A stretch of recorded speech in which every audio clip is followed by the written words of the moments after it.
Galera, Jeep Renegade com barulho na traseira. Olha pra vocês verem, acessório instalado no lugar errado. Você vai puxar essa tampa, certo? Instalado incorretamente. Olha ali atrás, eu tô andando com o carro. Olha que legal. O módulo, em vez de parafusar ele ou fixar ele bem, o cara legou solto, ó. Tô andando, tá assim do lado esquerdo. Tuque, tuque, tuque, tuque, tuque, batendo toda hora. O que é isso aqui? Isso aqui é o sensor de ré que instalaram nele. Não fixaram corretamente, fica sereninha, tá vendo aí? E o módulo dele deixaram jogado, fica aí, ó.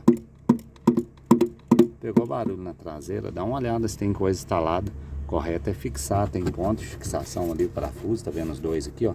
Tem parafuso pra você fixar, parafusar ele certinho. Faz isso aqui não. Olha aqui, ó.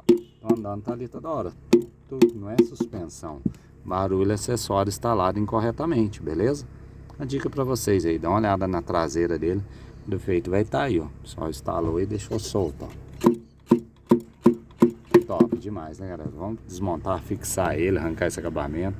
Fazer um serviço de primeira aqui. Valeu, galera. Grande abraço.